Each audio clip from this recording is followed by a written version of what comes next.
आज प्राचीन काल की बात है। एक बार पांडु पुत्र अर्जुन तप करने के लिए नीलगिरी पर्वत पर चले गए थे। इधर पांडवों पर अनेक मुसीबतों पहले से ही थी। इससे द्रौपदी ने शौक विहल हो श्री कृष्ण की आराधना की। श्री कृष्ण उपस्थित हुए और पूछा, कहो क्या कष्ट है तुम्हें। प्रभु, द्रौपदी ने हाथ जोड़कर कहा, मुझे क्या कष्ट है, आप तो स्वयं जानते हैं। आप तो अंतर्यामी हैं, मुझे कष्टों के बोझ से विहल कर दिया है। क्या कोई ऐसा उपाय है जिससे इन कष्टों से छुटकारा मिल सके। तुम्हारा प्रश्न अति उत्तम है द्रौपदी, कृष्ण मुस्कुराकर बोले। प्रभु, फिर मुझ दुख नारी का कष्ट दूर करने का उपाय बताइए, द्रौपदी ने पूछा। यही प्रश्न एक बार पार्वती जी ने शिव जी से कर दिया था।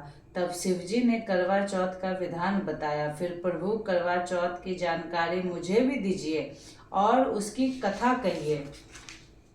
तब श्री कृष्ण ने एक पल सोचने के बाद कहा, दुख सुख जो सांसारिक माना जाता है, प्राणी उसमें सदा ही लिप्त रहता है। मैं तुम्हें अति उत्तम करवा चौथ के व्रत की कथा सुनाता हूँ, इसे ध्यान से सुनो। प्राचीन काल में गुणी विद्वान धर्मपरायण एक ब्राह्मण रहता था। उसके 4 पुत्र तथा एक गुणवती सुशील पुत्री थी। पुत्री की विवाहित होकर चतुर्थी का व्रत किया, किंतु चंद्रोदय से पूर्व ही उसे क्षुधा ने बाध्य कर दिया। इससे उसके स्नेही भाइयों ने छल से पीपल की आड़ में कृत्रिम चंद्रमा बनाकर दिखा दिया। लड़की ने आर्घ्य दे भोजन कर लिया। भोजन करते ही उसके पति की हृदय गति बंद हो गई। इससे दुखी हो उसने अन्न जल त्याग दिया। उसी रात्रि में इंद्राणी भूविचरण करने आई।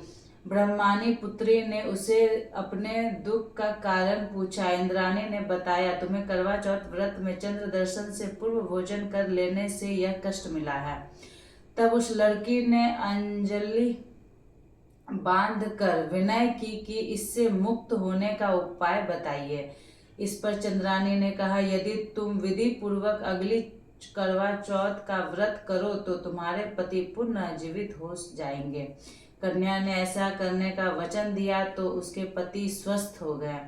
इस पर उस कन्या ने वर्ष भर प्रत्येक चतुर्थी का व्रत किया और अनंत अखंड सुहाग प्राप्त किया। श्री कृष्ण ने कहा, हे द्रौपदी, यदि तुम इस व्रत को करोगी तो तुम्हारे सभी संकट टल जाएंगे। इस प्रकार द्रौपदी ने यह व्रत किया और पांडव सभी क्षेत्रों में विजयी हुए। इस प्रकार सौभाग्य, पुत्र पुत्रादि और धन धान्य की इच्छुक स्त्रियों को यह व्रत विधि पूर्वक करना चाहिए। इस व्रत में भगवान शंकर की आरती की जाती है।